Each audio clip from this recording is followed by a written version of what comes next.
ಅವರ ಬುದ್ಧಿವಂತಿಕೆ ಮತ್ತು ಪ್ರಶಾಂತತೆಯ ಖ್ಯಾತಿಯ ಗದ್ದಲದ ಹಳ್ಳಿಯಲ್ಲಿ ದೂರದವರೆಗೆ ತಿಳಿದಿತು ಮತ್ತು ಜನರು ಆಗಾಗ್ಗೆ ಅವರ ಸಲಹೆಯನ್ನು ಪಡೆಯುತ್ತಿದ್ದರು. ಒಂದು ದಿನ ಒಬ್ಬ ಮುದುಕನು ಜನ್ ಗುರುವಿನ ಬುದ್ಧಿವಂತಿಕೆಯಿಂದ ಪ್ರಯೋಜನ ಪಡೆಯುತ್ತಾನೆ. ಅವರು 20 ವರ್ಷ ವಯಸ್ಸಿನವರಾಗಿದ್ದಾಗ ಅವರು ಹಸ್ತಮೈಥುನ ಮಾಡಲು ಪ್ರಾರಂಭಿಸಿದರು ಮತ್ತು ಅವರ ಜೀವನವು ನಾಶವಾಗುತ್ತದೆ ಎಂದು ಅವರು ಜೆನ್ ಮಾಸ್ಟರ್ಗೆ ತಿಳಿಸಿದರು. ಹಸ್ತಮೈಥುನ ಮಾಡುವ ಮೂಲಕ ತನ್ನನ್ನು ತಾನು ಸಂತೃಪ್ತಿಗೊಳಿಸಿಕೊಂಡಿದ್ದರಿಂದ ಅವನು ಮದುವೆಯಾಗಲು ಸಾಧ್ಯವಾಗಲಿಲ್ಲ.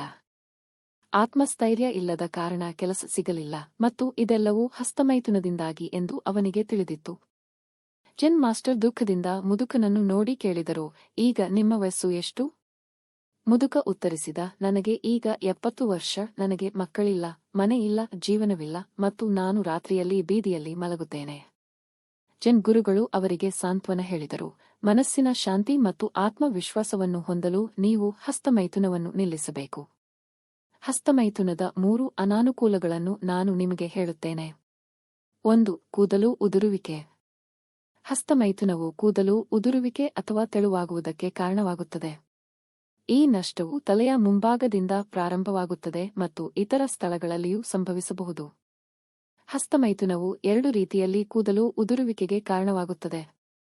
ಮೊದಲನೆಯದಾಗಿ, ಇದು ಪುರುಷರಲ್ಲಿ ಹಾರ್ಮೋನುಗಳ ಸಮತೋಲನವನ್ನು ಅಡ್ಡಿಪಡಿಸುತ್ತದೆ ಮತ್ತು ಹೀಗಾಗಿ ಕೂದಲು ನಷ್ಟ ಪ್ರಾರಂಭವಾಗುತ್ತದೆ.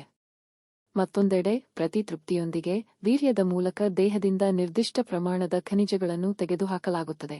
ಇದು ಕೂದಲು ಪೌಷ್ಟಿಕಾಂಶದ ವಿಷಯದಲ್ಲಿ ಪ್ರತಿಕೂಲವಾದ ಸ್ಥಿತಿಯಲ್ಲಿರಲು ಕಾರಣವಾಗುತ್ತದೆ, ದುರ್ಬಲಗೊಳ್ಳುತ್ತದೆ ಮತ್ತು ಬೀಳುತ್ತದೆ.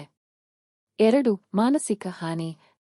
ಹಸ್ತಮೈಥುನ ಮಾಡುವ ಜನರು ಸಾಮಾನ್ಯವಾಗಿ ಖಿನ್ನತೆಗೆ ಒಳಗಾಗುತ್ತಾರೆ ಮತ್ತು ಸುಲಭವಾಗಿ ಕೋಪಗೊಳ್ಳುತ್ತಾರೆ. ಈ ಜನರು ಸ್ವಲ್ಪ ಸಮಯದ ನಂತರ ಪ್ರತ್ಯೇಕವಾಗುತ್ತಾರೆ ಮತ್ತು ಸ್ನೇಹಿತರ ಗುಂಪಿನಲ್ಲಿ ಮಾತನಾಡಲು ನಾಚಿಕೆಪಡುತ್ತಾರೆ. 3. ಲೈಂಗಿಕ ಅಸ್ವಸ್ಥತೆಗಳು. ಹಸ್ತಮೈಥುನವನ್ನು ಉಂಟುಮಾಡುವ ಒಂದು ಕಾರಣವೆಂದರೆ ಜನರು ತಮ್ಮ ಲೈಂಗಿಕ ಸಂಬಂಧದಿಂದ ತೃಪ್ತರಾಗುವುದಿಲ್ಲ, ಆದ್ದರಿಂದ ಅವರು ಹಸ್ತಮೈಥುನಕ್ಕೆ ತಿರುಗುತ್ತಾರೆ. ಈ ಪ್ರಕ್ರಿಯೆಯನ್ನು ಮುಂದುವರಿಸುವ ಮೂಲಕ ಅವರು ತಮ್ಮ ಸಂಗಾತಿಯ ಮೇಲಿನ ಲೈಂಗಿಕ ಬಯಕೆಯನ್ನು ಕಳೆದುಕೊಳ್ಳುತ್ತಾರೆ ಮತ್ತು ಕೋಲ್ಡ್ ಟೆಂಪರ್ ಆಗುತ್ತಾರೆ. ಆದರೆ ಶೀತವು ಒಬ್ಬ ವ್ಯಕ್ತಿಗೆ ಸಂಭವಿಸಬಹುದಾದ ಸಮಸ್ಯೆಗಳಲ್ಲಿ ಒಂದಾಗಿದೆ. ಹಸ್ತಮೈಥುನದಿಂದ ಉಂಟಾಗುವ ಮತ್ತೊಂದು ಲೈಂಗಿಕ ಅಸ್ವಸ್ಥತೆಯು ಲೈಂಗಿಕ ಸಂತೃಪ್ತಿಯ ಕಂಡೀಷನಿಂಗ್ ಆಗಿದೆ. ಬೇರೆ ರೀತಿಯಲ್ಲಿ ಹೇಳುವುದಾದರೆ, ಒಬ್ಬ ವ್ಯಕ್ತಿಯು ಆ ಪರಿಸ್ಥಿತಿಯಲ್ಲಿ ಮತ್ತು ಆ ನಿರ್ದಿಷ್ಟ ವಿಧಾನದಿಂದ ಮಾತ್ರ ತೃಪ್ತನಾಗಿರುತ್ತಾನೆ ಮತ್ತು ಲೈಂಗಿಕ ಸಂಗಾತಿಗಾಗಿ ಅಥವಾ ವಿಭಿನ್ನ ಪರಿಸ್ಥಿತಿಯಲ್ಲಿ ತನ್ನ ಬಯಕೆಯನ್ನು ಕಳೆದುಕೊಳ್ಳುತ್ತಾನೆ.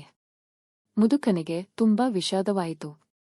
ಅವರು ಹಸ್ತಮೈಥುನವನ್ನು ನಿಲ್ಲಿಸುವುದಾಗಿ ಭರವಸೆ ನೀಡಿದರು ಮತ್ತು ಅವರು ತಮ್ಮ ಉಳಿದ ಜೀವನವನ್ನು ಆರೋಗ್ಯಕರವಾಗಿ ಮತ್ತು ಉತ್ತಮವಾಗಿ ಬದುಕಲು ಪ್ರಯತ್ನಿಸುತ್ತಾರೆ.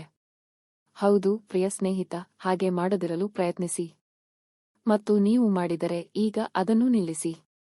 ಇಲ್ಲದಿದ್ದರೆ ಅದು ತಡವಾಗಿ ಮತ್ತು ನಿಷ್ಪ್ರಯೋಜಕವಾಗುತ್ತದೆ.